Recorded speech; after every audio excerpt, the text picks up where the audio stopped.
Chers téléspectateurs, bonjour et bienvenue dans ce rendez-vous d'information et nous débutons à Kaolack à moins de 24 heures de leur déguerpissement annoncé pour ce 9 août. Les commerçants du marché Harial de Medina Baye expriment colère et inquiétude. Mécaniciens, menuisiers et autres occupants dénoncent un manque de concertation et réclament un site de recasement plus adapté que le nouveau marché, jugé cher et exigu, contraint Tening-Tiaré. Dans une note circulaire, le préfet du département de Kaolack a informé les commerçants du marché Hariala de Medina Baye de leur déguerpissement ce 9 août. Une décision qu'il accueille avec mécontentement et inquiétude. Nous sommes nés ici et cela fait des années que nous travaillons dans ce marché. Et voilà qu'un bon jour, il se lève pour nous ordonner de quitter les lieux avec tous nos bagages d'ouvriers.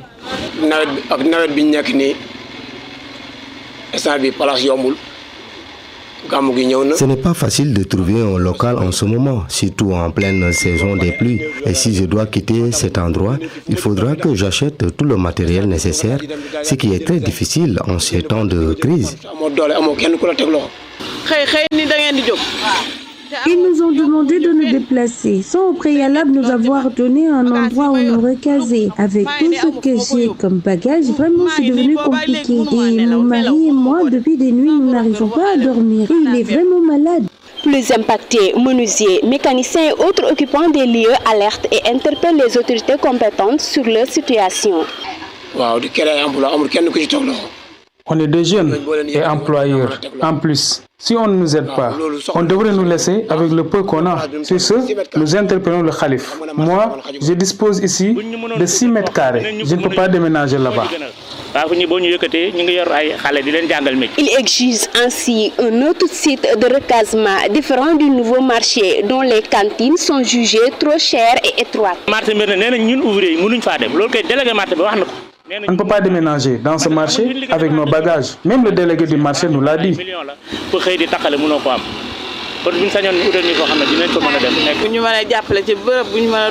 n'y a pas assez d'espace dans le local qu'on m'a donné avec tout ce que j'ai comme bagage.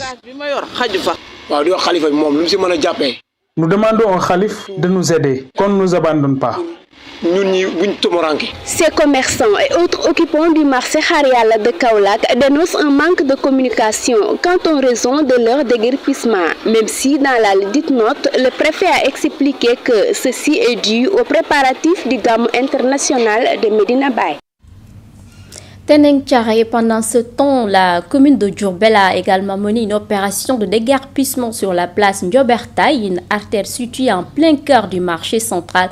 Cette intervention visait à désencombrer cet accès stratégique afin de fluidifier la circulation et de faciliter l'évacuation des eaux de pluie. Babacar Sall a assisté à cette opération. Reportage.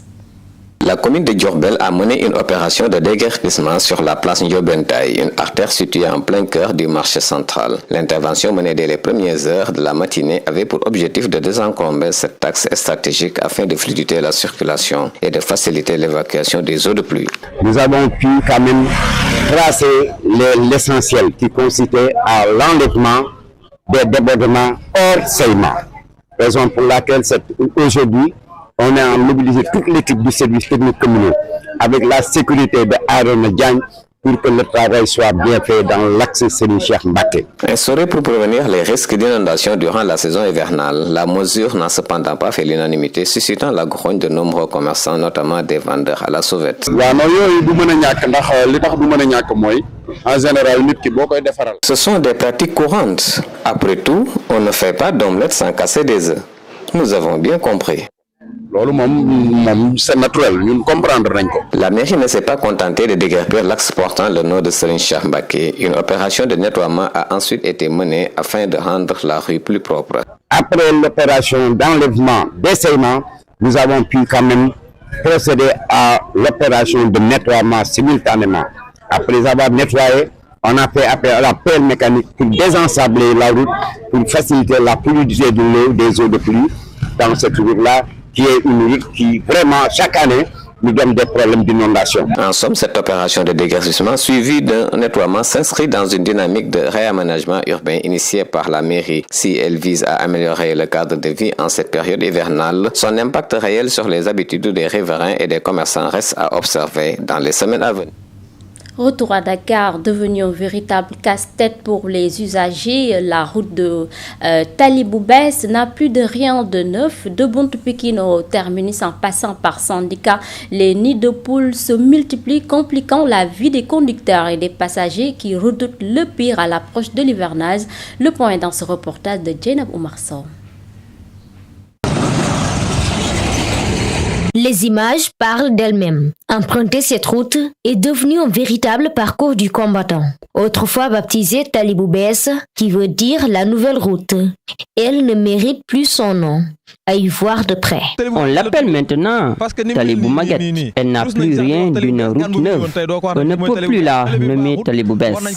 Une situation qui n'est pas sans conséquence pour les usagers, notamment les conducteurs de clando. Toutes nos voitures sont en panne et même abîmées par l'état très mauvais des routes. C'est devenu très difficile. Même les chauffeurs tombent malades à force de subir les secousses.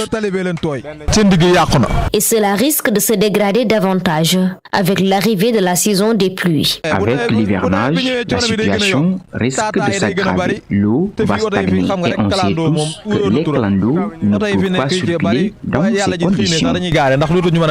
Face à ce calvaire, les chauffeurs pressent les autorités de prendre des mesures urgentes. C'est vraiment dur, nous avons besoin d'aide. Il faut que les autorités réagissent. Ousmane Sonko, nous l'interpellons directement. Il faut que cette route soit refaite. De Buntu-Pikine au terminus Talibou-Bès, en passant par Sandika, la situation est identique. La route devient de plus en plus impraticable. Les usagers qui en subissent les conséquences multiplient les plaintes et espèrent une réhabilitation rapide de cet axe stratégique. Le ministre de l'Environnement et de la Transition écologique a effectué ce jeudi 7 août 2025 une visite officielle au camp de reboisement de Djemberen dans le département d'Oussouye. Cette initiative s'inscrit dans le cadre de la caravane écologique lancée pour la campagne nationale de reboisement 2025. L'activité a été portée par le Conseil régional de la jeunesse de Ziguinchor, contre un signe Ginette Badji. La 6e édition des camps de reboisement de Djemberen s'est fixé des objectifs ambitieux. Planter 10 000 pieds de filao, une espèce adaptée au littoral pour freiner l'avancée de la mer, ainsi que 15 000 plants de niaouli. Nous avons rassemblé 50 jeunes qui sont venus de la Casamance, de la Guinée-Bissau, mais également nous avons enregistré des étrangers qui sont venus de la France et de la Suisse. Donc cela veut dire que c'est un ensemble de jeunes du monde qui se sont regroupés ici pendant au moins une semaine pour pouvoir planter et protéger notre côte. Cette caravane vise à sensibiliser les populations, en particulier les jeunes, sur l'importance des arbres dans la lutte contre les changements climatiques et l'érosion côtière. Cette visite à Djemberen entre dans le cadre de la caravane écologique que nous avons initiée pour la campagne de reboisement 2025. Pourquoi cette caravane écologique a été initiée? C'est pour mobiliser le maximum de Sénégalais autour des initiatives de reboisement, mais également sensibiliser, informer sur l'importance des arbres, mais également sur l'importance du reboisement. Lors de sa visite, le ministre de l'Environnement et de la Transition écologique a salué l'initiative portée par le Conseil régional de la jeunesse. Quand on parle de la Casamance, les gens ont tendance à croire qu'on n'a pas besoin de reboisement en Casamance. Mais c'est en Casamance qu'on a besoin de reboisement. Pourquoi? Parce que les seules reliques forestières que nous avons dans notre pays, au Sénégal, c'est en Casamance que nous les trouvons. Et si vous avez un potentiel, vous prélevez et qu'il n'y ait pas de régénération, forcément à la longue, vous allez perdre ce trésor. Donc c'est dans ce cadre que nous sommes là pour encourager le Conseil régional de la jeunesse dans cette activité de reboisement. À travers cette mobilisation, certains jeunes plaident pour la plantation de milliers d'arbres et exigent des solutions durables pour lutter contre les changements climatiques à Djemberen. Éducation pour finir. Après le recrutement de 2000 enseignants par l'État du Sénégal, le collectif des directeurs d'école du Sénégal, section Tambacounda, en collaboration avec l'inspection de l'éducation et de la formation, a organisé une session de formation de 2 mois afin de permettre aux nouvelles recrues du système éducatif de mieux maîtriser la pédagogie dans son ensemble. Reportage Keba Kebe. Le collectif des directeurs d'école du Sénégal, section Tambacounda, a mis à profit la période des grandes vacances en organisant une session de formation à l'endroit de la promotion des 2000 enseignants. Pour accompagner, renforcer les capacités de nos collègues enseignants qui sont dans des situations en termes de pédagogie. C'est ainsi que nous avons accroché une participante qui s'est prononcée sur leur motivation. On nous a demandé les 2 mois qu'on avait fait dans les classes et lister les outils pédagogiques, les outils matériels, la responsabilité d'un enseignant. Monsieur le secrétaire général de l'IEF de Tambacounda s'est appesanti sur le cahier de charge de l'enseignant et a prodigué des conseils pratiques.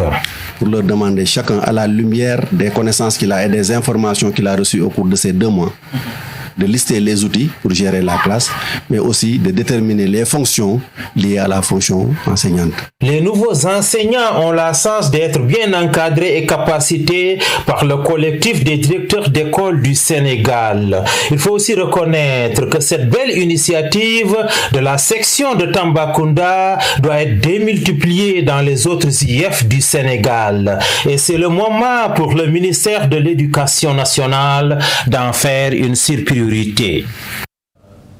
Et c'est la fin de ce flash d'information. Mesdames et messieurs, merci de votre aimable attention. Dans quelques instants, l'info revient en poulard avec Jane Abou Marceau. Merci et bonne suite de programme sur la voie locale.